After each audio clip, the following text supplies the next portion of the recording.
Makanya maaf ya, kenapa perempuan sebelum menerima pinangan laki-laki itu diperintahkan dan dikondisikan untuk banyak melakukan ikhtiar. Ada istikharah, nanya orang tua, nanya orang-orang solih. Dan terkadang banyak perempuan ketika sebelum pernikahan itu semua ikhtiar ini di skip. Ketika mereka sudah terkena perasaannya.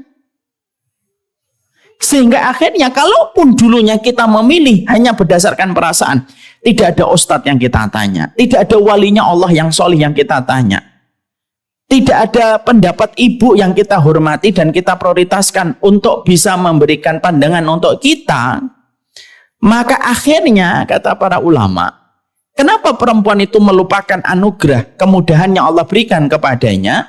Karena sesungguhnya mereka itu lupa bahwasanya seorang suami itu bisa jadi adalah menjadi ladang pahala kesabaran untuknya. Selamat datang di channel Langkah Iman Istiqomah. Jangan lupa like, komen, dan subscribe. Dan semoga kita semua mendapatkan ilmu yang bermanfaat. Amin. Kita pada kesempatan hari ini akan menyampaikan sebuah materi. Materi yang akan menjadi pembahasan kita adalah materi yang sebenarnya sederhana. Tapi semoga materi ini bisa memberikan kepada kita pencerahan dan semoga bisa memberikan kepada kita sebuah insight. Judul yang akan kita sampaikan pada kesempatan hari ini adalah Melawan Lupa. Inilah judul kajian kita. Mungkin banyak di antara kita masih meraba, artinya kemana untuk melawan lupa ini.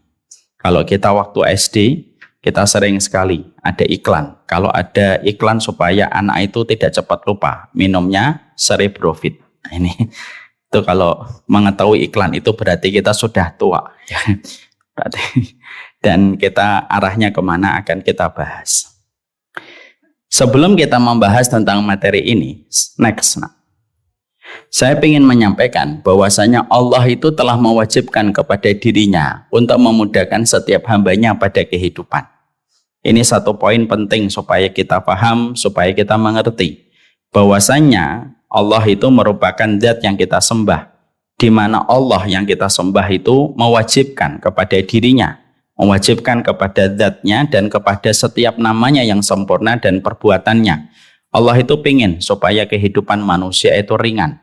Makanya Allah menyampaikan di dalam surat Al-Baqarah, yuridullahu bikumul yusra wala yuridu bikumul usra. Allah itu menginginkan yang mudah dan Allah tidak pernah menginginkan yang sulit dan susah pada kehidupan kita.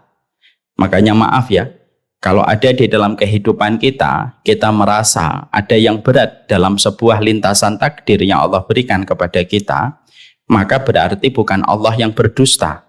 Kita yang ternyata memiliki pola kebiasaan yang salah. Sampai akhirnya kita menilai setiap takdir itu ada yang berat. Karena pada dasarnya, tidak mungkin Allah memberatkan perjalanan manusia kecuali ada sebuah kebaikan besar. Dan Allah itu menginginkan yang mudah. Dan Allah tidak pernah menginginkan yang susah. Orang itu biasanya mudah untuk olahraga. Tapi kalau dia kok menjadi orang yang sulit olahraga, ya biasanya karena ada pola hidupnya yang kurang sehat. Sehingga akhirnya dia berat untuk mengadakan olahraga. Itu analogi sederhananya. Setelah kita memahami bahwasanya Allah itu menginginkan kita itu mudah, sholat itu hanyalah 5 kali dalam satu hari, zakat hanya dibebankan 2,5%, kita diberikan kewajiban untuk beribadah setelah kita balik, dan ketika kita lupa tertidur tidak terkena hukuman, sebanyak apapun dosa yang kita lakukan, Allah selalu memiliki tobat yang lebih besar daripada dosa kita. Maka ini memperjelas betapa Allah itu menginginkan mudah pada kehidupan kita selaku hambanya, baik untuk laki-laki ataupun perempuan. Maka termasuk wanita, kita juga harus paham bahwasanya wanita itu merupakan salah satu di antara makhluk yang Allah mudahkan, di mana Allah tidak pernah menginginkan kesulitan bagi setiap wanita. Makanya Allah turunkan syariat itu detail pada kehidupan kita. Allah itu menjadikan bahwasanya syariat kita itu detail pada kehidupan seorang wanita, karena sesungguhnya Allah ingin memperlihatkan sayangnya Allah kepada perempuan, dan Allah itu memudahkan perempuan supaya perempuan itu mereka begitu mudah untuk mendapatkan balasan dari sisi Allah dan mendapatkan rahmat. Karena apa? Karena tadi Allah itu sayang kepada setiap makhluknya, terutama Allah itu juga sayang kepada kaum Hawa yang Allah ciptakan, dan Allah detailkan syariatnya, karena tanda sayang itu adalah mendetailkan penjagaan, dan Allah mudahkan setiap wanita supaya wanita itu mudah mendapatkan surga dan mendapatkan rahmat dari sisi Allah. Dan itu sekali lagi berpulang kepada kebaikan yang Allah ingin berikan kepada kaum Hawa. Makanya ibu dapatkan, ibu nanti bisa memperoleh tidak ada syariat. Ya, ibu nanti mendapatkan tidak ada syariat yang paling detail ngurusin tentang kaum wanita kecuali syariat itu ada pada Islam. Maaf ya, sampai urusan bagaimana dia berpakaian, urusan bagaimana dia punya kuku, urusan bagaimana dia punya ludah, urusan sampai siklus bulanannya pun dibahas secara detail oleh syariat. Dibedakan antara darah haid, dibedakan dengan darah nifas, dibedakan darah istihadah, itu semuanya menunjukkan kepada kita betapa detailnya urusan Islam ketika mengurus syariat kepada wanita untuk menunjukkan bahwasanya sayangnya Allah besar kepada kaum Hawa. Ibu kalau sayang sama anak, biasanya pesannya itu banyak. Kalau anak itu mau pergi, nanti jangan lupa makan, nanti jangan lupa untuk sholat, nanti jangan sampai mau untuk merespon orang asing. Pesannya itu banyak. Kenapa pesannya banyak? Kalau kita mau mendapati anak kita pergi, karena sayang itu menjadikan kita meninggalkan banyak sekali pesan supaya anak kita tidak mendapatkan kecelakaan di tengah perjalanan. Itu sama pula, kita juga harus paham bahwasanya Allah itu juga memudahkan. Allah itu memberikan syariat detail kepada wanita karena untuk menunjukkan betapa besarnya sayangnya Allah dengan setiap syariat yang Allah terapkan pada kehidupan wanita. Bukan hanya itu saja, tapi di sisi yang lainnya bahwasanya Allah juga Allah itu memudahkan kaum wanita dalam segala kehidupan yang Allah terapkan pada kehidupan manusia. Bagaimana kita mendapati bahwasanya Allah memudahkan perempuan? Kita lihat bagaimana setiap perempuan tidak perlu datang ke masjid untuk melaksanakan sholat berjamaah. Padahal sholat berjamaah di masjid itu bukan perkara yang gampang. Setiap panggilan sholat, laki-laki harus keluar dari rumahnya, datang ke masjid, mengendari motor, mengendari mobil untuk datang ke masjid. Perempuan akan mendapatkan pahala sebagaimana pahala seorang laki-laki yang sholat di masjid itu bagaimana? Kalau dia sholat di dalam rumah, lalu di dalam kamar yang tersembunyi, kamarnya tertutup. Semakin tertutup kamarnya, semakin besar pahala yang didapatkan seorang perempuan untuk mendapatkan pahala sebagaimana laki-laki ketika sholat berjamaah di masjid. Ya, jadi makanya kalau saya sering ditanya, Ustadz, ada ibu-ibu datang ke masjid sholat maghrib, ada istri saya sholatnya di rumah. Kalau dua-duanya ikhlas, mana yang lebih utama di sisi Allah? Sholatnya perempuan di dalam rumah, di dalam kamar, yang kecil, yang tertutup, tidak kelihatan oleh mata laki-laki asing, itu jauh lebih utama daripada mereka yang sholat di masjid bagi perempuan. Untuk memberi arti kepada setiap dari kita, begitulah Allah itu ingin meringankan seorang wanita. Ya, ditambah lagi kita juga menjumpai bagaimana seorang wanita dimudahkan oleh Allah ketika di dalam setiap bulannya mereka mendapatkan siklus bulanan. Allah bisa nggak menjadikan perempuan tidak usah melewati siklus bulanan? Mereka sholat sebagaimana laki-laki, mereka sholat sebagaimana kaum Adam ketika mereka melaksanakan ibadah. Kecil bagi Allah. Allah bisa menjadikan perempuan tidak memiliki siklus bulanan sebagaimana para wanita nanti di surga. Tapi kenapa Allah memberikan siklus bulanan kepada setiap kaum Hawa pada kehidupan di dunia? Para ulama mengatakan supaya Allah memiliki alasan mengistirahatkan mereka dari penatnya pekerjaan yang mereka lakukan, dari berbagai macam aktivitas yang mereka lakukan, supaya para wanita bisa menarik nafas lega selama sepekan ketika mereka tidak diwajibkan beribadah pada waktu itu. Itu sekali lagi menunjukkan kepada kita betapa mudahnya Allah itu menginginkan perempuan itu untuk mendapatkan kemudahan menuju kepada surganya Allah. Kemudahan itu pun masih ditambah lagi. Bagaimana ketika perempuan itu akhirnya mereka menikah, maka sesungguhnya semenjak hari dia menikah, perempuan itu ada beberapa yang berubah pada konsekuensi ketika seorang perempuan itu sudah menikah. Kalau ada perempuan sebelum menikah, kalau dia makan, kalau dia minum, kalau dia melakukan sesuatu, maka hisabnya itu tidak langsung kepada perempuan itu. Tapi hisabnya ditujukan kepada siapa? Bapaknya. Apa yang dimakan anak perempuanmu, apa yang dikonsumsi oleh anakmu, maka itu ditanggung dan dipertanggungjawabkan kepada seorang bapak. Karena apa? Bapak itu menjadi penanggung jawab hisab terutama anak perempuan ketika anak perempuan itu belum menikah. Ibu ketika tidak memakai hijab ketika sebelum menikah dulu, ketika masih bersama dengan orang tua, sebelum Allah tanya kepada ibu, kenapa semenjak balik tidak langsung pakai hijab? Maka yang ditanya pertama kali adalah seorang bapak. Tapi ketika dia sudah menikah, itu pun masih dipermudah oleh Allah. Ketika seorang perempuan akhirnya beliau menikah, maka semenjak dia menikah, semua urusan akhiratnya dan dunianya akan diambil, di take over oleh seorang laki-laki semenjak seorang laki-laki menikah dengan perempuan. Sampai akhirnya seorang perempuan tidak terkena objek hisab secara langsung. Kecuali ketika semua apa yang dilakukan olehnya akan ditanyakan dulu kepada suaminya. Ini menunjukkan kepada kita sekali lagi, bukti yang tidak terbantahkan. Tidak ada zat yang paling memudahkan ibu di dalam kehidupan kecuali adalah Allah. Sudah dikasih rehat, ya, sudah dikasih istirahat dalam setiap bulannya, dikasih pula bagaimana keringanan di dalam syariatnya, tidak ada kewajiban jihad. Ketika sebelum menikah, apapun yang ibu lakukan, hisabnya terletak terlebih dahulu kepada seorang bapak, dan ketika sudah menikah, maka itu pun dilanjutkan dengan seorang suami ketika dia menikahi seorang perempuan. Dan itu menunjukkan betapa mudahnya Allah memberikan keringanan kepada perempuan, dan betapa inginnya Allah itu memudahkan perempuan supaya perempuan itu mendapatkan surga dan mendapatkan ridho dari Allah Subhanahu wa taala. Dan inilah yang menjadikan kita semakin paham betapa gampangnya perempuan itu untuk mendapatkan rahmat, untuk berbuah manis dengan kehidupan di surga. Setelah kita mengetahui ini, ada tambahan lagi.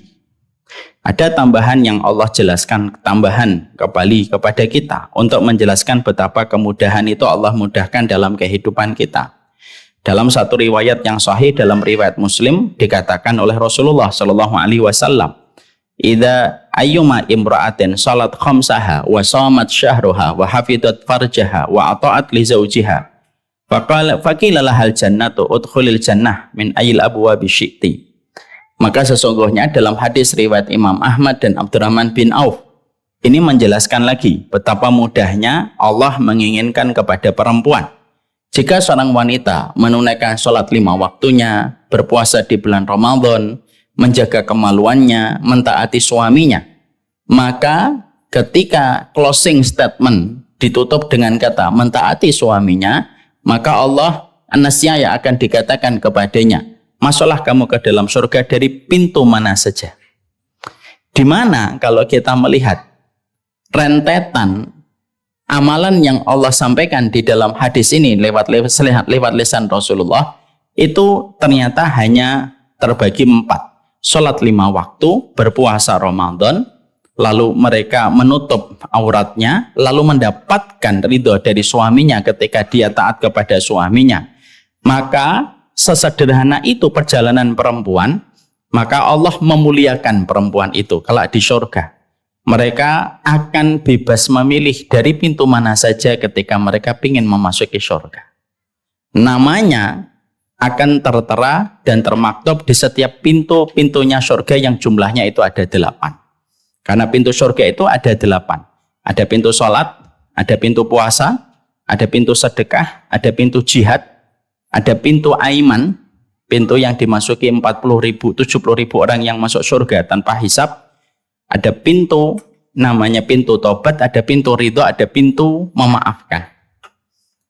Maka dari 8 pintu ini, ada perempuan yang mungkin tidak terlalu banyak sholatnya, tapi tidak terlalu banyak puasanya. tidak terlalu banyak sedekahnya, tidak pernah berjihad, tidak masuk pintu aiman, tidak mendapatkan pintu ridho, tidak mendapatkan pintu memaafkan. Tapi bisa jadi namanya tertera di setiap pintu yang 8 ini, kata Rasulullah dalam hadis riwayat ini. Bahkan bukan hanya tertera namanya, pintu-pintu di surga itu memanggil namanya. Udkhulil jannata min ayyil abwabi syi'ti. Maka masuklah kamu ke surga dari pintu mana saja. Dan setiap pintu itu akan memanggil namanya. Untuk menjadikan kita harus paham betapa gampangnya seorang perempuan itu diinginkan oleh Allah supaya perempuan itu mendapatkan ridha dan rahmatnya Allah. Dan tidak ada kesulitan pada perjalanan perempuan untuk mendapatkan surga dan ridhanya Allah. Maka ini pula yang menjadikan kita akhirnya memahami, oh betapa gampangnya kehidupan yang semacam ini. Ini ditambah lagi dengan sebuah hadis Rasulullah Shallallahu Alaihi Wasallam. Ketika Nabi mengatakan, ala ukhbiruka binisa'i ahlil jannah. Makanya di dalam satu riwayat, dalam riwayat An-Nasai dikatakan, maukah aku beritahukan kalian siapa di antara perempuan yang akan menjadi penghuni surga? Ini kan ternyata tidak belibet, ternyata tidak rumit. Rasulullah lalu mengatakan, yaitu istri yang penuh kasih sayang, yaitu kepada suaminya, lalu kepada anaknya. Banyak anaknya selalu kembali kepada suaminya kalau ada pertengkaran, di mana jika suaminya marah, maka dia mendatangi suaminya dan mengatakan kepada suaminya, meletakkan tangannya pada tangan suaminya. Jadi begini, begini bu, atau begini. Dan itu kata para ulama sifatnya fleksibel, luas. Bisa begini, bisa megang pipi, tidak harus tangan dengan tangan. Jadi misalkan suaminya masih ngambek, tangannya disembunyikan. Kalau tangannya suaminya ngomong, tangan saya mana? Tangan saya mana? Nah itu Sri Mulat. Tidak harus selalu tangan. Tidak selalu harus tangan. Tidak harus selalu dadanya. Tapi megang pipinya, memegang pundaknya, kata Rasulullah. Lalu dia berkata kepada suaminya, ya, la adzuqu ghamsan hatta tarda. Saya tidak akan menggelar tempat tidur. Saya tidak akan tidur sampai kamu itu ridho kepadaku. Dan ini menjelaskan kepada kita, sekali lagi, untuk mempertegas semua edukasi yang tadi saya sampaikan di dalam muqaddimah. Bahwasanya edukasi yang ingin saya sampaikan, ibu adalah kaum wanita yang paling dimudahkan oleh Allah untuk mendapatkan surga. Bahkan hadis yang menerangkan tentang perempuan yang mendapatkan surga disampaikan oleh Allah, disampaikan oleh baginda Nabi dengan cara yang paling mudah untuk menggambarkan kepada kita bahwasanya seorang ibu itu tidak boleh amnesia. Tidak ada zat yang paling menginginkan ibu untuk mudah mendapatkan ridhanya Allah dan mendapatkan surga seluas langit dan bumi kecuali adalah Allah dengan prosedur yang tidak berlibet. Coba bandingkan dengan orang yang kerja. Ibu kalau mendapati orang bekerja, rumit bu, dan itu hanya dapat dunia. Tapi ketika ibu bekerja untuk kehidupan di surga, Allah mudahkan jalannya, Allah gampangkan perjalanannya untuk menggambarkan kepada kita. Wahai wanita, kalaupun engkau didolimi sama siapapun, maka sesungguhnya itu tidak akan pernah mengubur bagaimana keutamaan yang kamu dapatkan. Keutamaan itu adalah bagaimana seorang wanita diutamakan oleh Allah dan dimudahkan oleh Allah untuk mendapatkan surga. Dan itulah perkara yang penting. Tapi masalahnya itu apa? Masalahnya itu adalah ketika kita sudah mendapatkan perempuan, bahwasanya mereka merupakan makhluk yang paling diinginkan oleh Allah dan diringankan oleh Allah untuk mendapatkan surga. Tetapi ada sebuah riwayat lagi yang membuat kita merenung. Kenapa sudah dimudahkan mendapatkan surga, tapi justru secara fakta di lapangan, nanti di surga, penduduk surga itu yang paling sedikit adalah wanita. Dan ini sudah sering kita dengarkan di banyak kesempatan. Padahal sudah dimudahkan. Padahal sudah diringankan oleh Allah. Padahal sudah Allah jelaskan bagaimana tidak ada zat yang menginginkan ibu masuk surga kecuali adalah Allah. Tentunya sesuai dengan prosedur yang ditetapkan oleh Allah. Tapi pertanyaannya adalah, kenapa justru yang paling banyak masuk ke neraka itu bukan perempuan? Tetapi justru yang paling banyak di neraka itu adalah kalangan wanita. Dan justru sedikit sekali seorang wanita itu yang mereka itu mendapatkan surga. Maka ini menjadi sebuah perkara yang juga kita harus selalu waspadai. Kenapa itu? Kenapa? Jangan-jangan kita selama ini pada kehidupan, kita ini masih kurang sadar bahwasanya Allah sudah mudahkan untuk kita.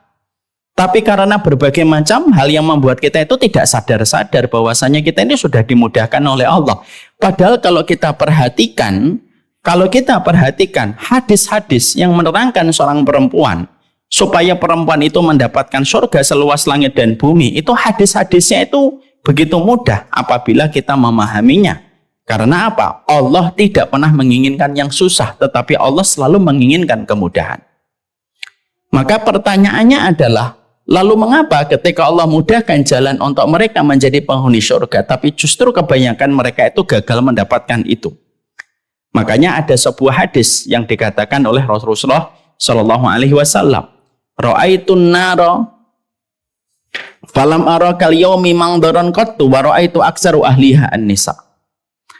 Makanya di dalam satu riwayat diterangkan Rasulullah adalah orang yang pernah melihat neraka. Lalu Rasulullah Shallallahu Alaihi Wasallam mengatakan, aku melihat neraka dan aku tidak pernah melihat satu pemandangan sebagaimana pemandangan yang aku lihat ketika aku melihat ke neraka. Wa ra'aitu aktsara ahliha an-nisa. Dan aku melihat sebagian besar penduduk neraka itu kalangan wanita. Ya, wa ra'aitu aktsaru ahliha an-nisa. Aku itu melihat sebagian besar dari penduduk neraka itu adalah perempuan.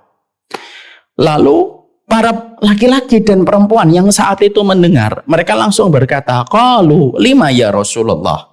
Kenapa ya Rasulullah? Kenapa perempuan itu yang paling banyak mendominasi kehidupan neraka itu ya Rasulullah? Lalu mereka mengatakan, hadisnya kembalikan dulu nak. Kalau ayakfurna billah, apakah mereka itu kufur kepada Allah? Qala yakfurnal asyir. Kata Rasulullah, enggak. Mereka itu enggak kufur kepada Allah. Kalau mereka tidak kufur kepada Allah, lalu apa yang menjadikan para wanita ini mereka memasuki neraka? Karena biasanya orang masuk neraka itu karena kufur kepada Allah. Dari kalangan laki-laki yang paling banyak masuk neraka itu karena kufur kepada Allah. Tapi ketika disebutkan perempuan, maka sesungguhnya Rasulullah mengatakan mereka tidak kufur kepada Allah. Terus kata Rasulullah, yakfurnal asyir wa yakfurnal ihsan. Lau ahsanta illa ikhdahunna dahra summa ra'at minka syai'an qalat ma ra'aitu minka khairun qattun. Maka Rasulullah Shallallahu Alaihi Wasallam lalu mengatakan bahwasannya yang menyebabkan banyak perempuan itu masuk ke dalam neraka itu karena mereka mengkufuri kebaikan seorang suami dan mengkufuri kebaikan yang telah dilakukan oleh suaminya. Lalu Nabi berkata, lau ahsanta, kalau ada seorang laki-laki telah berbuat baik kepada salah satu istrinya sepanjang masa, ila ihdahunna dahra, tsumma ra'at minka syai'an, kemudian istrimu melihat sesuatu yang tidak menyenangkan dari dirimu, maka cepatlah seorang wanita lalu berkata, ma ra'aitu minka khairun qattun. Kenapa kamu jadi laki-laki tidak kelihatan baiknya sama sekali? Ini yang akan menjadi pertanyaan kan, Bu? Oh, ternyata dimudahkan masuk surga. Tapi ketika dimudahkan masuk surga, tapi ternyata justru sudah digampangkan oleh Allah. Allah yang menggampangkan, kamu masuk surga nih. Kamu mendapatkan surga, bukan hanya mendapatkan surga, aku muliakan. Setiap nama pintu-pintu surga nanti memanggil namamu. Sudah sedemikian gampangnya Allah memberikan kepada seorang wanita supaya wanita itu memasuki surga. Tapi fakta di lapangan tidak menunjukkan itu. Tetapi fakta di lapangan justru menunjukkan satu posisi yang terbalik. Ketika akhirnya kita menjumpai apa yang dikatakan oleh Rasulullah. Justru kebanyakan perempuan itu masuk ke neraka. Bukan karena mereka tidak sholat. Bukan karena mereka tidak berhijab. Bukan karena mereka tidak sedekah, enggak. Nabi tidak menyebutkan itu. Berarti kalau Nabi tidak menyebutkan itu, perempuan-perempuan yang masuk neraka bisa jadi mereka sholat, bisa jadi mereka sedekah, bisa jadi mereka hijabnya panjang. Tapi justru yang disebutkan Nabi itu yang paling besar. Alasan yang paling banyak memasukkan perempuan ke neraka. Nabi tidak menyebutkan alasan-alasan kecil. Contohnya begini, Bu, saya ambilkan contoh. Ibu punya mobil. Harganya 400 juta. Di dalam mobil itu ada laptop, harganya 10 juta. Ada sepatu, harganya 1 juta. Qadarullah, ketika ibu pergi ke tempat parkir, mobilnya hilang. Naudzubillah min dzalik ya. Contoh, mobilnya hilang, ada laptop 10 juta, ada sandal 1 juta. Kira-kira kalau ibu pertama kali melihat fakta mobilnya hilang, yang ibu sebut pertama kali mobilnya, laptopnya, atau sandalnya? Yang kita teriakkan pertama kali apa? Mobil. Ya Allah, mobil saya.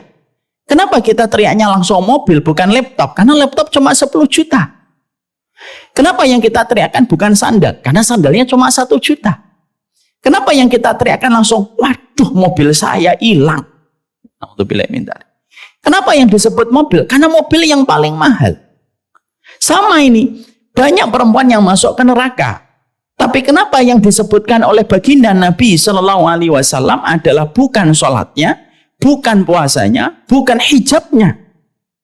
Tapi yang disebutkan Nabi adalah yakfurnal asyir wa yakfurnal ihsan. Dia mengkufuri suaminya dan mengkufuri kebaikan suaminya. Kenapa yang disebut Nabi yang pertama ini doang? Nabi tidak menyebutkan banyak perempuan. Ada nggak banyak perempuan yang tidak sholat? Banyak. Ada nggak banyak perempuan yang tidak berhijab? Banyak, Bu. Ada nggak banyak perempuan yang tidak ikut taklim? Banyak.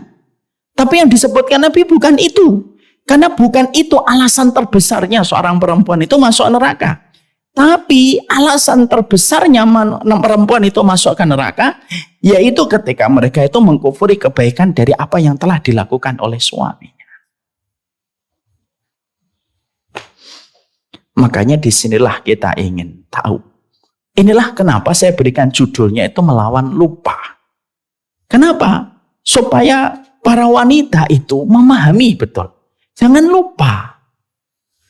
Tidak ada makhluk yang paling Allah inginkan kebaikan di dalam kehidupan kecuali adalah wanita. Tidak ada zat yang paling menginginkan kebaikan kepada wanita kecuali Allah. Tidak ada tata cara yang paling gampang supaya perempuan itu masuk surga kecuali syariatnya Allah. Tidak ada sunnah yang paling ingin untuk mendidik wanita supaya wanita itu mendapatkan surga kecuali sunnahnya Nabi. Tetapi kenyataan yang terjadi itu adalah kenapa akhirnya banyaknya wanita itu gagal memasuki surga ketika mereka dikatakan oleh baginda Nabi, kesalahan terbesarnya seorang wanita di dalam kehidupan di akhirat nanti bukan sholat, bukan puasa, bukan jilbab, bukan buka aurat. Tapi kesalahan terbesar dan terbanyak perempuan ketika dikumpulkan di pengadilan Allah. Allah menilai, kamu tidak punya ihsan kepada suamimu. Dan inilah yang menjadikan kita akhirnya ingin tahu. Gimana kita akhirnya ingin mengetahui kenapa perempuan suka lupa tentang masalah ini. Karena apa? Karena tentunya kita harus paham ya Ibu ya. Kalau seorang wanita telah mendapatkan pintu tengahnya surga dengan ridho suaminya, mungkin nggak anaknya dijadikan oleh Allah, tidak dijaga oleh Allah? Tidak mungkin. Karena apa? Dari kebaikan seorang wanita yang telah mendapatkan surga, urusan kemudahan dunia itu pasti Allah berikan. Makanya maaf ya, ada laki-laki mendapatkan istri yang menenangkan untuknya. Laki-laki ini berpotensi untuk melejitkan potensinya jauh lebih besar daripada laki-laki yang tidak mendapatkan istri yang menenangkan.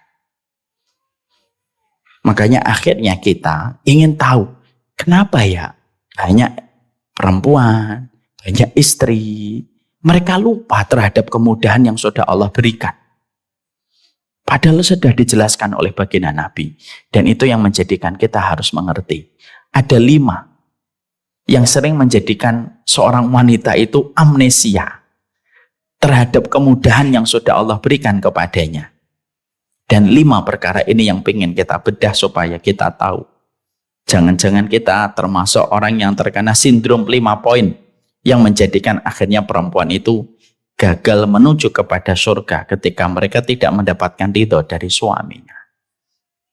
Jadi maaf ya Bu, ada sebuah riwayat bagus. Kalau ada perempuan dihisab Bu, sebelum dia dihisab sholatnya, sebelum dia dihisab puasanya, sebelum dia dihisab tentang zakatnya, Allah datangkan dulu suaminya. Allah letakkan dulu suaminya. Allah tanya dulu suaminya, gimana kehidupan istrimu ketika dia aku takdirkan menemani dirimu. Dan itu menjadi salah satu di antara hal yang terjadi dalam pengadilan Allah. Inilah yang menjadikan kita semakin paham. Karir tertinggi seorang perempuan tidak terletak ketika dia memiliki perusahaan ataupun usaha online yang beromset hingga miliaran. Tapi pencapaian tertinggi seorang perempuan itu kapan? Ketika mendapatkan ridho dari suaminya.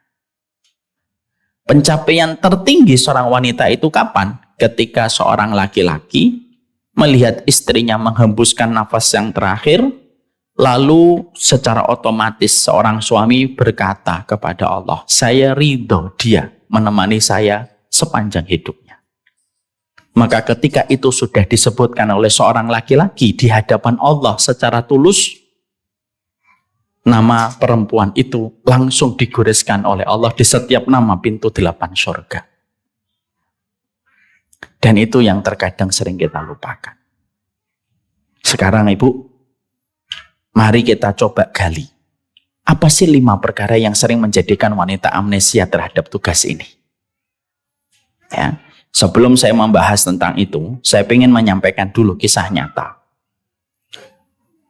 Ada seorang perempuan punya 2 anak. Mendatangi seorang syekh, mendatangi seorang guru besar. Lalu mengatakan kepada syekhnya, "Syekh, dulu saya ini punya 2 anak. Anak saya yang pertama itu kondisinya sering menjadi ujian bagi saya. Nakal, susah untuk diatur, sulit untuk dikendalikan. Itu anak saya pertama. Setelah beberapa tahun, 4 tahun sampai 5 tahun, saya punya anak yang kedua. Dan saya menjumpai anak saya yang kedua itu jauh lebih baik daripada anak yang pertama. Dua-duanya aku sayang, dua-duanya aku cintai. Tapi kok ada perbedaannya? Yang kedua baik. Syekhnya lalu berkata kepada perempuan yang bertanya kepada beliau, "Sini Ibu, boleh saya tanya pertanyaan agak rahasia tentang keluarga? Silakan." Syekhnya lalu mengatakan, "Maaf, gimana kondisinya Ibu ketika mengandung anak pertama sampai anak pertama itu dilahirkan?" Mari Bu, dapatkan jawabannya sebagai sebuah hikmah untuk kita. Karena hikmah kita ambil dari mana saja. Maka saat itu sang ibu mengatakan, "Ya Syekh, ketika saya mengandung anak pertama, saya masih emosi. Suami saya juga belum banyak ikut taklim. Kami sering cekcok, kami sering marah, dan sering membuat jengkel suami saya. Suami saya kadang sampai pulangnya malam supaya menghindari pertengkaran dengan saya. Kadang-kadang saya suka merumitkan masalah-masalah sepele." Syekhnya mengatakan, "Kafa, cukup." Ditanya lagi sama syekhnya, "Ketika kamu memiliki anak yang kedua, bagaimana kondisimu kepada suamimu?" Maka pada saat itu perempuan ini atau ibu ini lalu mengatakan, "Ya Syekh, anak yang kedua kami dapatkan setelah melewati proses pernikahan 4 atau 5 tahun. Saya sudah mulai ikut ngaji, saya sudah mulai mengontrol emosi saya sudah mulai mengerti tujuan ibadah keluarga saya itu kemana. Suami saya juga sudah mulai memperbaiki. Dan akhirnya kehidupan saya ketika mengandung anak yang kedua lebih relatif tenang. Dan saya lebih banyak sabar. Dan saya tahu betul tugas saya adalah bagaimana saya bisa menyenangkan hati suami saya selama suami saya telah melaksanakan kewajiban." 2 jawaban diberikan. Ibu tahu apa komentar Syekh? Syekhnya lalu berkata, "Maka itulah jawabannya. Ketika anak yang pertama ibu dapatkan dalam kondisi sering bertengkar, penuh dengan emosi dan kemarahan, itu mempengaruhi anak ibu. Tapi ketika ibu memiliki anak yang kedua, cenderung lebih relatif tenang, lebih mampu mengontrol, lebih ikhlas di dalam berkeluarga, itu bukan untuk mencari kepuasan, tetapi untuk mencari keridhaan dari Allah.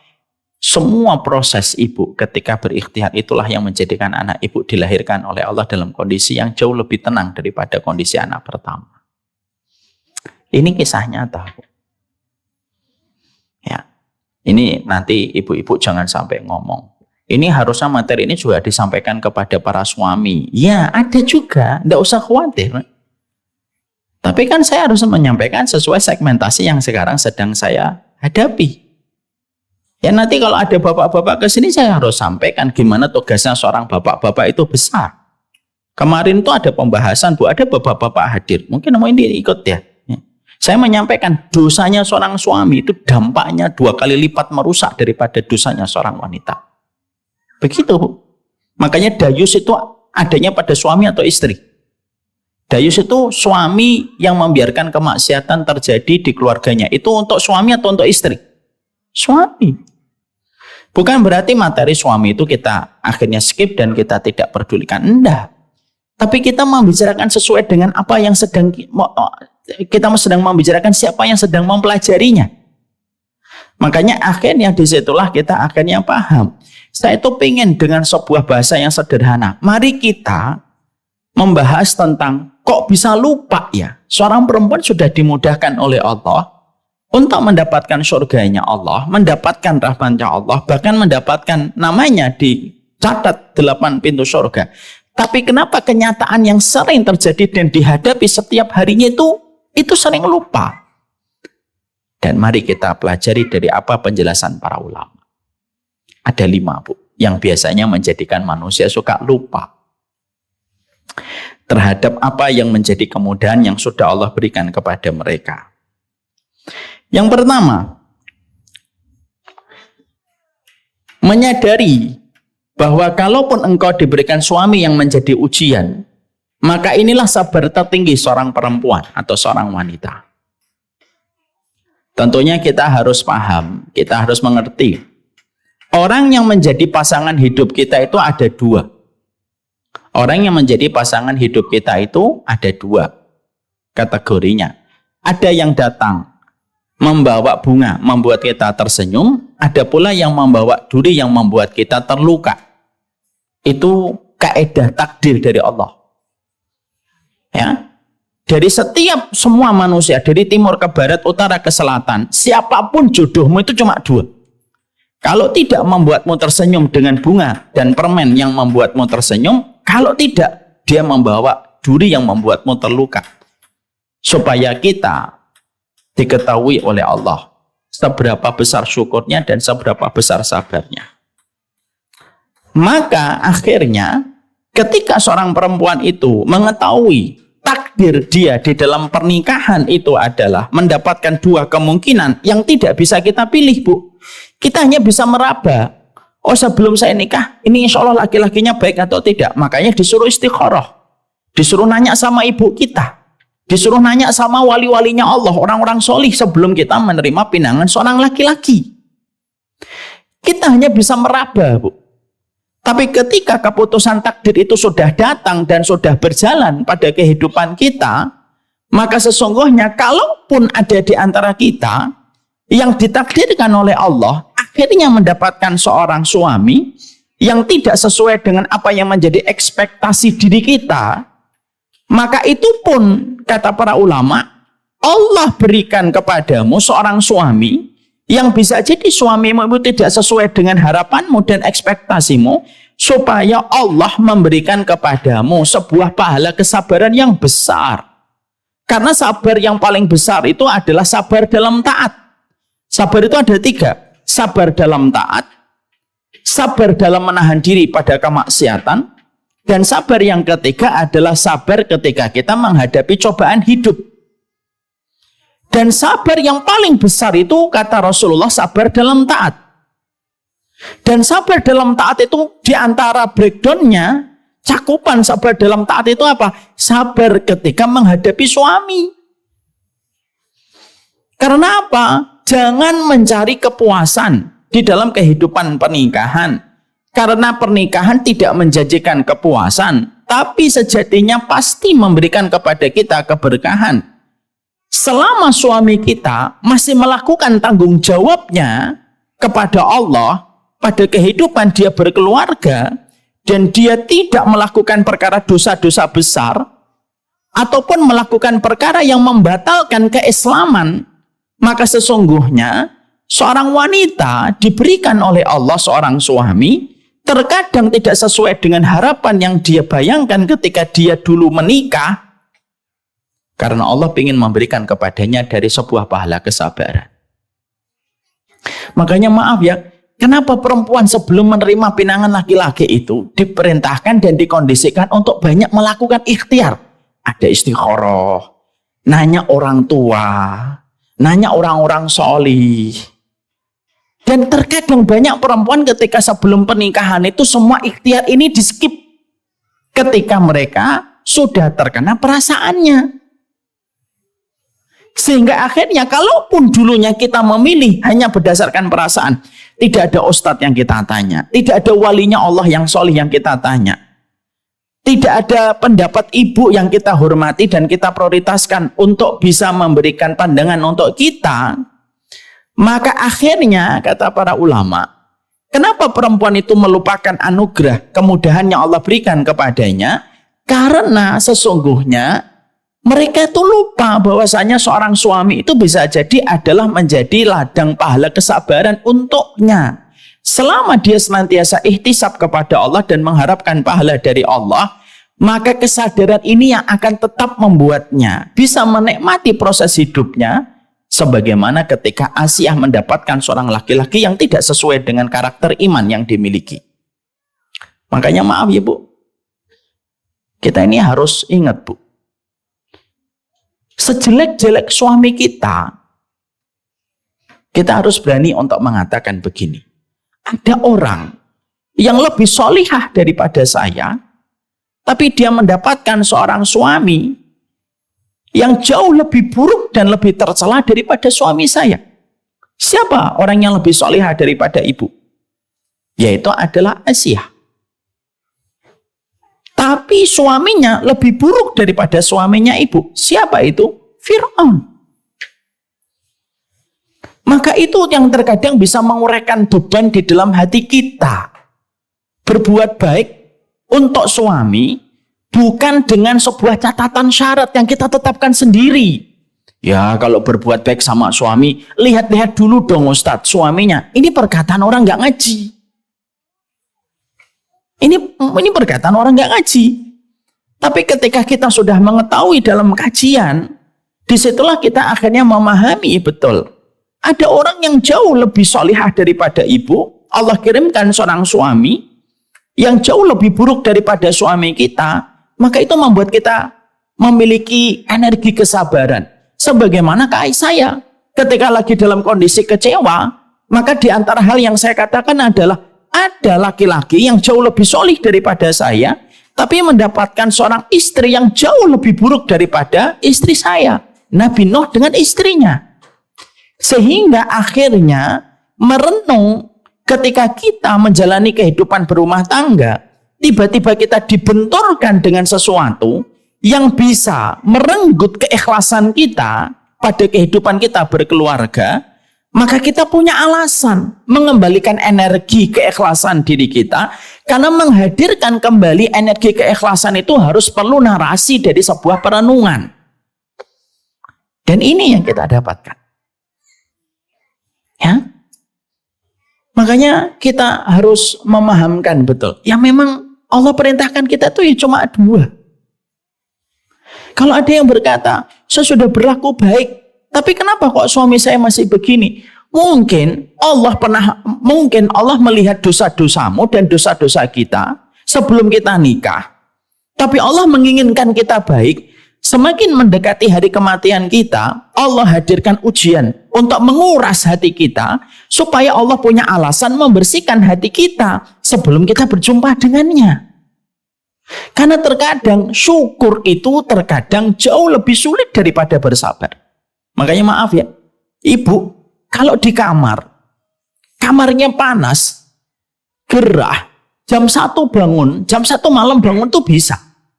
Kenapa? Karena kita gerah, nggak nyaman tidurnya. Tapi terkadang kalau kamar kita itu terlalu nyaman, kita jam 5, setengah 6 bangun masih susah. Allah itu terkadang menghadirkan kepada kita kesulitan. Karena apa? Karena sesungguhnya Allah ingin supaya setiap orang ketika Allah hadirkan kepadanya satu ujian pada hidupnya, sebenarnya di balik satu ujian itu apa? Ada satu kebaikan yang pasti dia temukan. Dan itu tidak bisa ditemukan kecuali orang yang paham. Pernikahan itu magnet terbesar untuk menarik sebuah pelajaran tentang arti kesabaran. Ya, maaf ya Bu. Ibu misalkan menggugat seorang laki-laki dan berpisah. Yakin nggak laki-laki yang akan menikahi kita nanti sama bisa menghilangkan semua yang kita harap, bisa memenuhi semua yang kita ingin? Enggak Bu, tetap ada namanya pelajaran-pelajaran yang membuat kita itu harus bersabar. Makanya maaf ya, sabar yang paling tinggi itu sabar dalam taat. Dan sabar dalam taat itu nomor satunya apa? Sabar menghadapi orang tua, dan yang kedua sabar menghadapi pasangan hidup. Ya. Makanya inilah yang menjadikan akhirnya saya tidak pernah bosan untuk mengatakan, ya, saya ini tidak pernah bosan untuk mengatakan, mendoakan seorang suami itu jauh lebih diprioritaskan daripada kita mendoakan seorang anak pada kehidupan kita. Karena sesungguhnya dengan mendoakan pasangan hidup kita, maka sesungguhnya ada banyak kebaikan yang Allah kirimkan di dalam kehidupan kita. Ya. Apa yang kita benci dari apa yang tidak kita sukai bisa jadi berbuah manis dengan banyak kebaikan. Contoh ya Bu, ini ada satu contoh. Ada ibu-ibu, nenek-nenek, sudah punya cucu 2 atau 3. Pernah curhat. Saya ini Ustadz, kehidupan saya bersama suami tidak seindah yang kelihatan. Saya merasa banyak ujian yang saya harus hadapi dengan suami saya. Dan suami saya itu membuat saya sering menangis. Lihat apa yang Allah berikan kepada ibu ini. Ketika saya banyak menangis, Allah jadikan anak-anak saya sangat menyayangi saya. Karena tahu saya ini sering sedih. Suami saya pernah tergelincir sama perempuan. Pernah melakukan hubungan haram dalam perzinahan. Dan qadarullah ketahuan sama saya, yang membuat saya betul-betul menata kesabaran. Yang menarik adalah kisahnya beliau mengatakan begini. Tapi Allah jadikan anak-anak saya jauh lebih dekat dengan saya. Dan mereka sangat memprioritaskan saya. Di balik setiap ujian yang saya hadapi dulu di waktu saya menghadapi suami saya. Makanya disitulah kita mendapatkan ibu. Tidaklah Allah mengambil satu dari ibu, lalu ibu bersabar. Kecuali Allah pasti akan mengganti 2. Bukankah Allah mencabut tali pusar dari anak, Allah ganti dengan 2 air susu? Bukankah Allah mencabut 2 air susu dari seorang anak ketika harus disapih, Allah ganti 4? Allah ganti buah-buahan, sayur-sayuran, daging, dan berbagai macam minuman. Disitulah kita mendapatkan, inilah pelajaran yang pertama. Manusia itu, perempuan itu suka lupa. Lupanya itu kenapa? Yaitu ketika manusia itu lupa bahwasanya suami atau istri adalah bahan pelajaran dari sebuah sabar tertinggi pada kehidupan. Makanya ibu harus paham, sabar kepada suamimu itu sabar 2 kali. Sabar kepada sahabatmu itu sabar 1 kali. Kenapa sabar sama teman, tetangga itu sabarnya 1 kali? Ya karena memang manusia sebagian ada menjadi cobaan bagi manusia yang lainnya. Ada yang kedua, kenapa sabar sama keluarga itu sabar 2 kali? Karena merekalah yang kamu prioritaskan, kamu cintai, kamu sayangi, tapi terkadang justru memberikan kepada kita ujian. Itulah sabar kepada keluarga itu 2 kali. Itu yang pertama. Yang kedua, kata para ulama, kenapa perempuan itu sering lupa? Dijawab sama para ulama. Yang kedua itu adalah menyadari titik terlemah wanita adalah rasa kepemilikan dan perasaan yang mendominasi. Artinya, yang menjadikan perempuan itu suka lupa terhadap kemudahan yang Allah berikan kepadanya supaya mereka itu bisa mendapatkan surga, yang sering menjadikan wanita, seorang istri itu lupa itu apa? Perasaannya yang sering mendominasi. Ya, lah perasaan itu diturutin terus. Padahal kita paham, setiap orang itu mendapati titik terlemahnya itu beda-beda, Bu. Tolong ya, dengarkan Ibu. Manusia itu ujiannya beda-beda, Bu. Titik lemahnya beda-beda. Laki-laki titik lemahnya pada perempuan. Ada pula titik lemahnya laki-laki pada jabatan. Ada titik lemahnya laki-laki itu apa? Egois. Beda-beda, Bu. Tapi perempuan titik lemahnya itu dikatakan oleh syariat, titik lemahnya perempuan itu pada perasaannya. Karena tadi ya, mari kita bedah hadis tadi. Ketika ada seorang laki-laki berbuat baik, lalu dia melakukan satu kekurangan saja, cepatnya wanita itu mengatakan, kamu sama sekali tidak pernah melakukan kebaikan. Kata sama sekali itu tidak keluar kecuali karena dominan dengan perasaan. Mari kita bedah dulu hadisnya. Kembalikan ke hadis tadi, Naufal. Yang mara'aitu minka khairun qattun. Aku tidak melihatmu kecuali kebaikan. Ini nggak ada hubungannya dengan ini. Nah, di dalam hadis ini, mari kita bedah dulu. Rasulullah itu mengatakan, lau ahsanta ila ihdahunna. Kalaulah kamu telah berbuat baik, tanya ini kembali ke suami. Kamu telah berbuat baik kepada istrimu, ad-dahra. Ad-dahra itu apa? Di sepanjang hidupnya dia setelah menikah. Yang dia prioritaskan itu istrinya dan keluarganya. Tsumma ra'at minka syai'an, lalu dia melihat sesuatu yang buruk atau kekurangan dalam dirimu, maka perkataan dia, ma ra'aitu minka khairun qattun. Maka perkataan dia itu apa? Saya itu tidak melihat kebaikan apapun yang kamu lakukan. Kalau bahasanya orang hari ini itu apa? Perempuannya itu. Kalau ada sesuatu laki-laki yang kurang itu suka mengatakan, kamu itu nggak sama sekali pernah melakukan ini. Kamu nggak pernah sama sekali melakukan itu. Itu bahasa ini nih. Jadi yang paling banyak memasukkan perempuan itu ke dalam neraka bukan ketika membuka kancing bajunya, bukan ketika mereka meninggalkan sholatnya, bukan ketika mereka itu melakukan tindakan haram ketika mengambil harta dengan cara yang batil, bukan. Tapi ini. Makanya kembali kepada poin tadi yang kita pelajari, Ibu. Apa sih yang menjadikan perempuan itu lupa? Dan ketika kita ingin melawan lupa itu apa? Maka yang kita harus pahami adalah musuh terbesarnya perempuan itu bukan siapapun, Bu. Kata Imam Ibnu Katsir.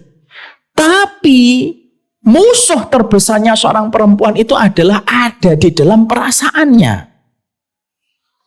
Sehingga akhirnya Imam Ibnu Katsir itu berkata begini, gimana sih sifat perempuan itu yang susah untuk mendapatkan kebaikan? Dikatakan oleh Imam Ibnu Katsir, tataqallabu daiman wa ghalabatu masyairiha. Dikatakan oleh Imam Ibnu Katsir, perempuan itu yang sering menggagalkan dia untuk jadi baik itu apa? Ghalabatu masyairiha. Dikuasai perasaannya, wa tataqallabu daiman, dan sering berpindah-pindah perasaannya. Dan itulah titik terlemah seorang perempuan. Makanya kembali ke tadi, nomor 2 tadi. Maka akhirnya itulah kenapa fungsinya taklim bagi kehidupan seorang wanita itu menjadi prioritas seiring dia banyak bersedekah. Kenapa akhirnya salah satunya, nomor 2-nya, Nak? Makanya kenapa seorang perempuan diperintahkan untuk bersedekah yang banyak, diperintahkan untuk datang mengkaji ilmu. Karena pada dasarnya untuk menetralisir perasaannya.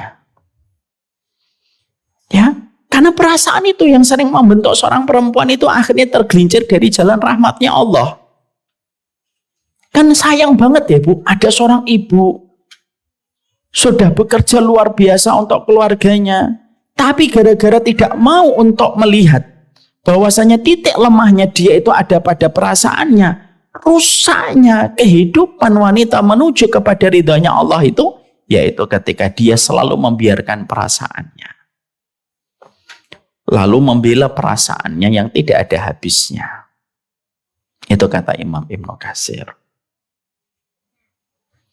Lah membela perasaan itu terkadang tidak bisa dibedakan antara membela perasaan dengan membela kepentingannya. Udahlah, ini kepentingan saya. Padahal sebenarnya membela perasaannya. Maka akhirnya yang menjadikan, akhirnya apa? Melawan lupa itu apa?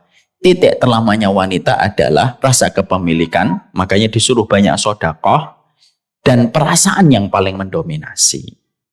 Dan perasaan itu kan muncul bisa setiap waktu dan setiap saatnya, kecuali yang betul-betul mereka dekat dengan Allah. Gimana ngontrol perasaan itu, Ustadz? Mengontrol perasaan itu adalah ketika salah satunya kita punya circle yang positif, yang selalu mengingatkan tugas kita kepada kehidupan ini adalah mendapatkan keridhaan dari suaminya. Yang ketiga, kata para ulama, yang menjadikan manusia, perempuan itu lupa terhadap kemudahan yang Allah berikan kepada wanita untuk mendapatkan surga itu apa?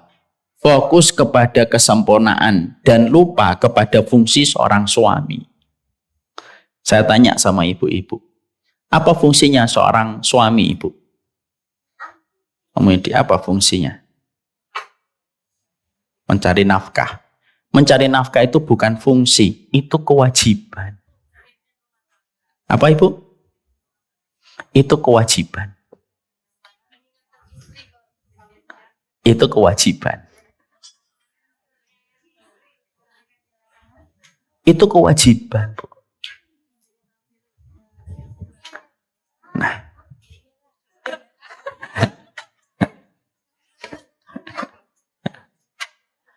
fungsi ibu, bedakan fungsi dengan kewajiban. Fungsinya seorang suami itu, ibu, menjadi tabir dan penghalang istrinya dari api neraka. Ibarat kata, Bu, jangan buru-buru ditulis, dengerin dulu aja, gampang nulisnya.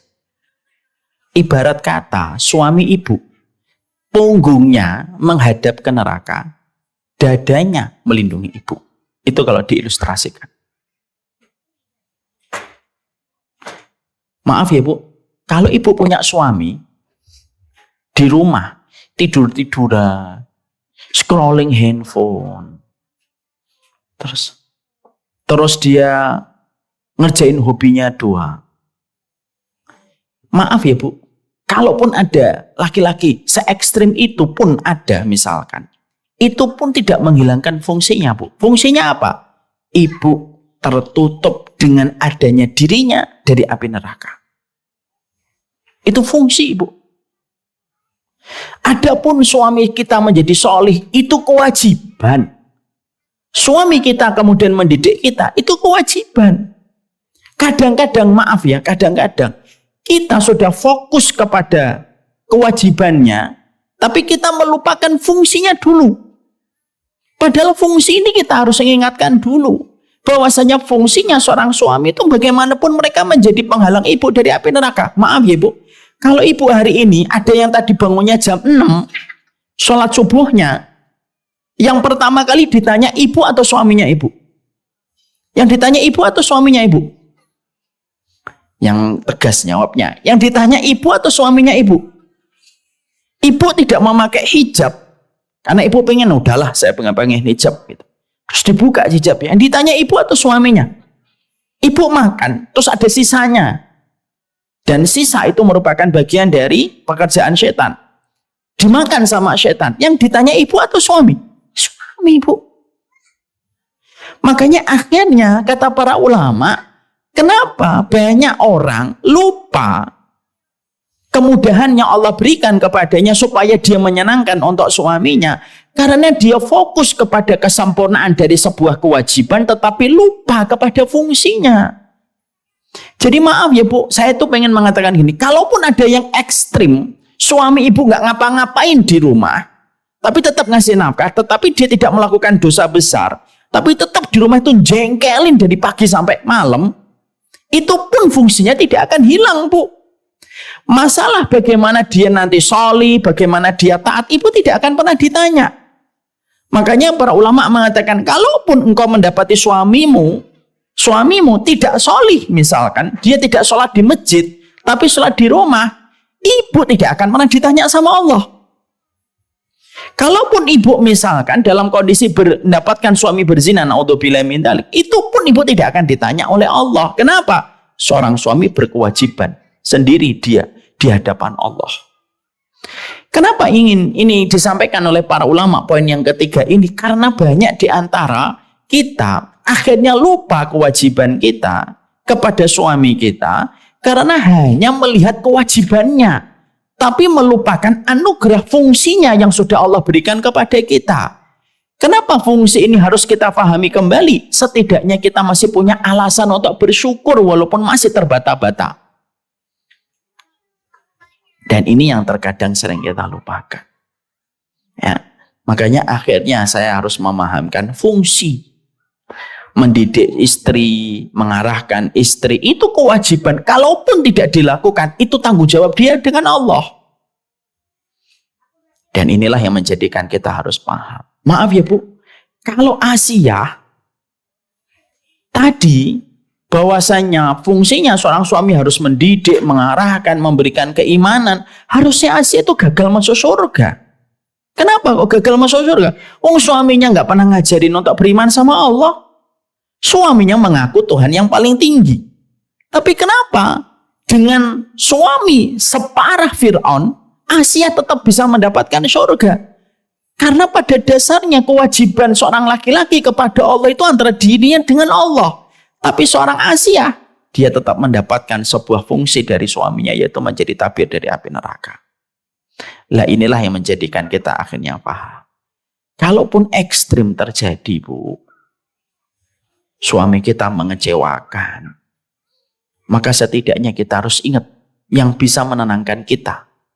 Fungsinya seorang suami adalah memberi sutrah pada kehidupan seorang laki-laki, pada seorang perempuan.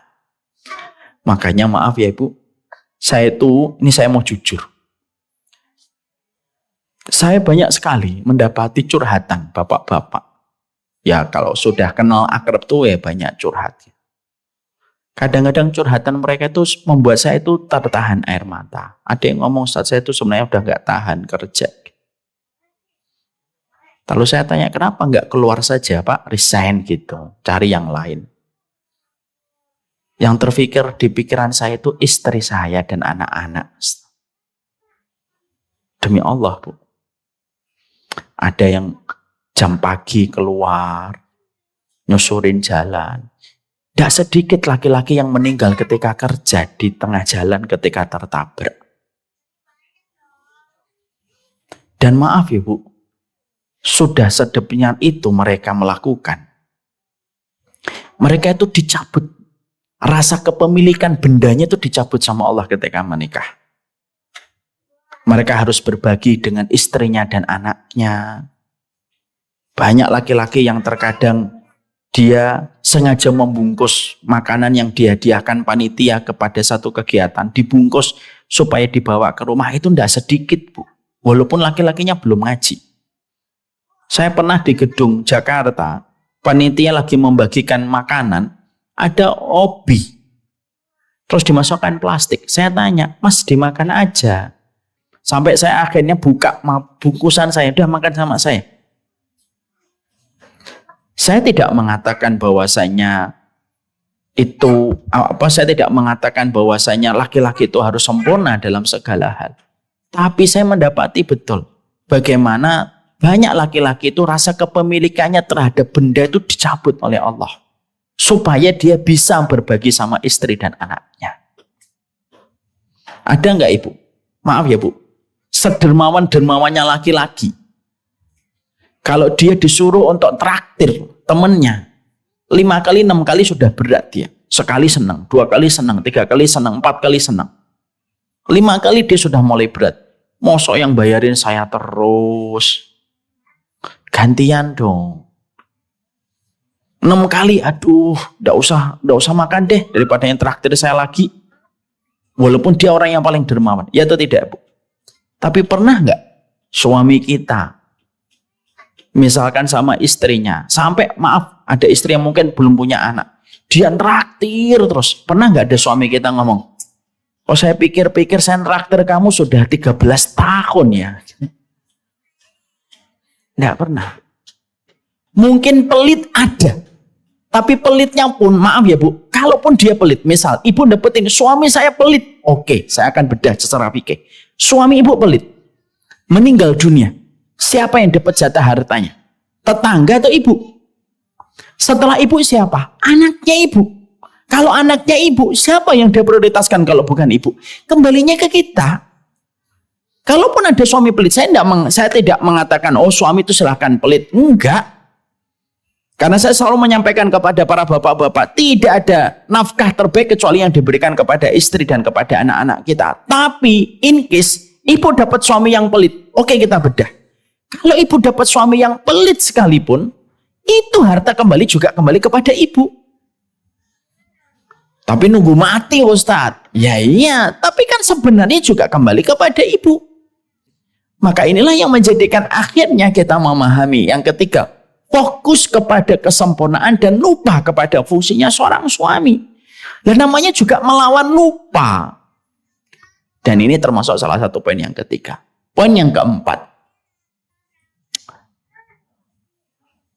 Yang keempat, kenapa para istri itu lupa? Lupa bahwasanya dibalik usahanya kepada suami Allah ganti dengan ganti dunia dan akhirat. Ini yang dinamakan ihtisab, Ibu. Apa namanya? Ihtisab. Apa itu ihtisab? Ihtisab itu mengharapkan segala apapun yang kita lakukan bahwasanya Allah yang membalas. Itu namanya ihtisab. Kita tentunya paham. Kalau kita berbuat baik kepada suami kita, karena kita mengharapkan kebaikan dari suami kita, ya ibu hanya mendapatkan kebaikan itu dari suami. Innamal a'malu binniyat, seluruh amal itu tergantung niatnya. Tapi kalau kita ihtisab, mengharapkan pahala dari sisi Allah, maka apapun yang kita dapatkan dan apapun yang kita lakukan, lalu apapun yang kita dapatkan, maka kita tetap mengingat Allah yang menjadi sumber energi terbesar pada kehidupan kita.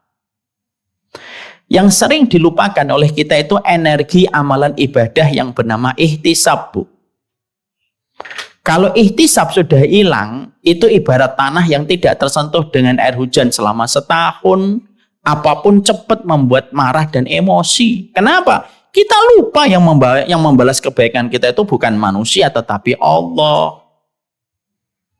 Syekh Utsaimin pernah beliau mengatakan, yang hilang dalam kehidupan berkeluarga hari ini, itu yang hilang bukan rumahnya, bukan ibadah sholatnya, tapi yang hilang pada kehidupan keluarga hari ini itu adalah energi ihtisab. Ihtisab itu apa? Mengharapkan di balik setiap apapun yang kita lakukan, Allah yang membalas. Makhluk itu hanyalah memberikan sedikit kegembiraan, tapi puncak panen itu didapatkan dari Allah. Itu namanya ihtisab. Ya. Yang membedakan kita dengan para ulama besar itu adalah amalan ihtisab. Sudah nih, kalau manusia sudah hilang ihtisabnya, apapun bisa marah. Dakwah kalau sudah kehilangan ihtisab, Bu, akhirnya menjadi obsesi diri, obsesi pribadi. Maaf itu. Dakwah itu bisa menjadi obsesi pribadi. Kapan itu dakwah itu menjadi obsesi pribadi? Kalau orang itu sudah kehilangan ihtisab. Maka sama, para ulama itu mengatakan, berbuat baiklah kamu kepada suami, bukan karena kamu ingin mengharapkan kebaikan itu sama kamu dapatkan dari suamimu. Tapi berbuat baiklah kamu kepada suamimu karena kamu tahu Allah yang akan membalasnya dunia dan akhirat. Lah kalau ihtisab sudah hilang, Bu, berantakan. Apa yang terjadi, Bu? Laki-laki kecewa sama istrinya, lupa dia ihtisab. Dia mencari pelampiasan.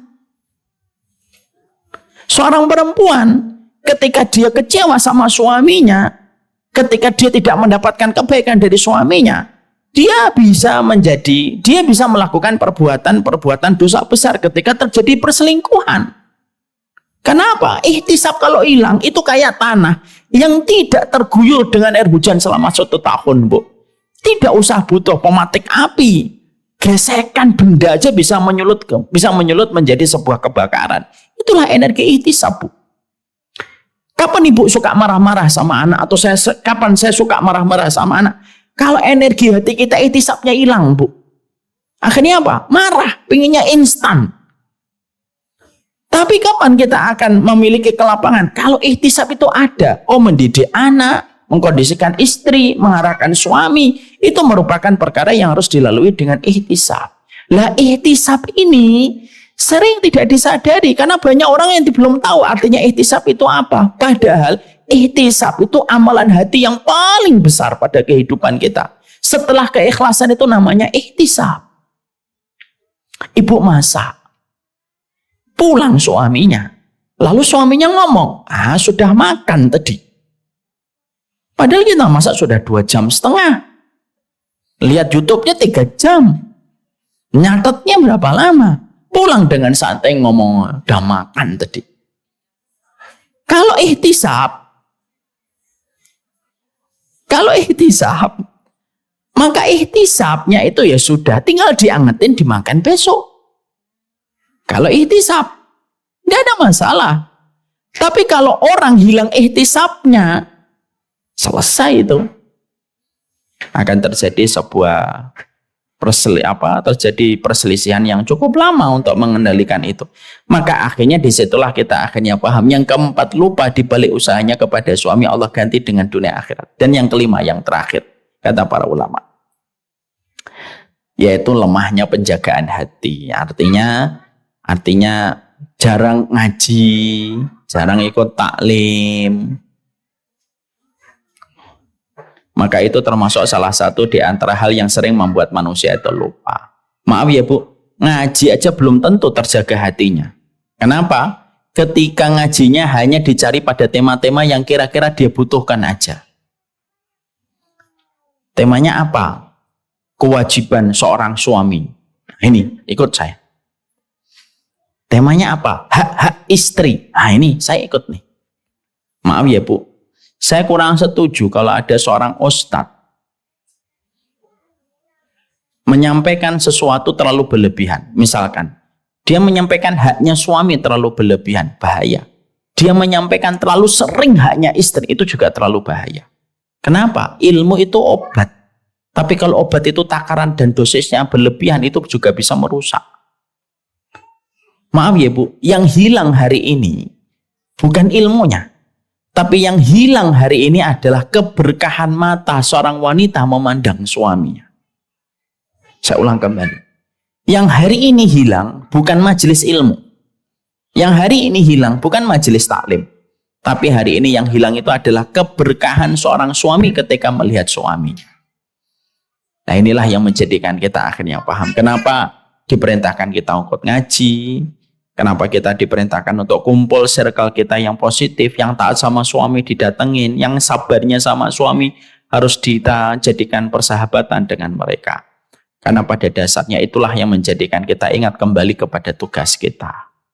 Sekali lagi ya Bu, saya berikan closing statement. Tidak ada zat yang paling memudahkan seorang wanita masuk surga kecuali adalah Allah. Modalnya cuma satu aja, dapat ridho suami. Tapi kenapa manusia, terutama kalangan wanita, sering lupa terhadap kemudahan yang sudah Allah berikan? Ada 5 tadi. Ya karena banyak wanita itu mereka fokus kepada kewajiban tetapi lupa kepada fungsinya seorang suami. Lupa bahwasanya seorang suami terkadang menjadi materi kesabaran yang paling tinggi dan paling besar pahalanya. Yang ketiga, lupa bahwasanya wanita itu musuh terbesarnya itu bukan suami. Musuh terbesarnya Istri adalah perasaannya. Dan musuh terbesarnya laki-laki itu apa? Syahwatnya kepada perempuan. Memang begitu, beda-beda titik lemahnya. Kemudian yang keempat, bahwasanya lupa, ihtisab, Bu. Jadi kalau ibu berbuat baik kepada suami itu, tanamkan ihtisab, yang ganti Allah, bukan suami saya. Dan yang kelima, yaitu lemahnya penjagaan kita kepada hati kita. Jarang ngaji, jarang ikut taklim. Ibu nggak pernah mendatangi seorang istri yang selalu sabar sama suaminya. Nggak pernah mendatangi pondok pesantren ketika ada seorang ummi yang mendampingi suaminya ketika berjibaku membangun pondok. Nah, lemahnya penjagaan hati yang menyebabkan akhirnya lupa terhadap kemudahan yang Allah berikan kepada kita. Semoga Allah memberikan kebaikan atas seluruh apa yang kita lakukan dan kita kerjakan. Semoga ibu-ibu yang ada di posku Bilistiwa tidak lupa, Allah itu mudahin ibu untuk mendapatkan surga. Saya sering mendengar di awal-awal dulu memasukkan anak ke kutab. Ustadz-ustadz di kutab tuh sering bilang, banyak sekali orang tua yang memasukkan anaknya ke kutab karena istrinya yang ngaji dan suaminya nggak ngaji. Istrinya yang minta, suaminya yang mengaminkan dan mengabulkan. Di situ pun saya sudah mendapati, walaupun suami kita, Bu, mungkin ngajinya belum sebagaimana ibu, tapi Allah hadirkan mereka untuk tetap bertanggung jawab terhadap diri kita di hadapan Allah. Ibu hari ini ada yang makan bubur, ada yang mungkin makan nasi goreng. Yang ditanya oleh Allah suaminya ibu, bukan ibu yang ditanya. Ya, ada seorang wanita, ibu-ibu tua itu ngomong, suami saya itu tidak pernah mau nemenin saya ngaji, ya Ustadz. Saya tanya lagi sama ibu tersebut, ibu pakai mobil ke sini? Ya. Siapa yang membelikan mobil itu? Suami. Siapa yang membelikan bensinnya? Suami. Siapa yang membelikan pulpen, buku? Suami saya, Ustadz. Ibu dilarang nggak datang ke kajian? Enggak. Saya bilang, selalu masih ada alasan untuk tetap bersyukur. Walaupun terkadang kondisi tidak sebagaimana yang kita inginkan. Maaf ya Bu, mari kita berkahi ilmu kita. Setidaknya Bu, setelah pulang dari sini, jangan gampang-gampang ngomong, kamu itu nggak pernah. Nah itu, hilangkan kata-kata itu. Baru nutup pintu, lupa sekali. Kamu tuh nggak pernah nutup pintu, padahal cuma sekali baru. Ya kan? Baru kita titipin beli sayuran, lupa. Lalu begitu cepat sampai rumah, begitu cepatnya kita ngomong, Abi mah, kalau dititipin apapun sama istrinya, nggak pernah ingat, padahal cuma lupa baru sekali. Hilangkan kata-kata itu, karena itu sudah diprediksi oleh Rasulullah SAW. Barakallahu fikum. Ini yang dapat saya sampaikan. Materi kajian ini silahkan diunduh di bit.ly materi pembahasan. Semoga Allah berkahi dan semoga Allah mudahkan urusan ibu-ibu. Saya sekali lagi mengucapkan banyak terima kasih atas kedatangannya kepada keluarga kami. Kami tidak bisa membalas apapun kecuali adalah untaian hangat yang kami berikan kepada setiap ibu-ibu yang telah berjibaku untuk datang. Semoga ini tetap menjadi sebuah komunitas yang tetap mempererat persaudaraan dan kekeluargaan di antara semuanya. Semoga Allah berkahi setiap kebaikan kita insya Allah. Wassalamualaikum warahmatullahi wabarakatuh.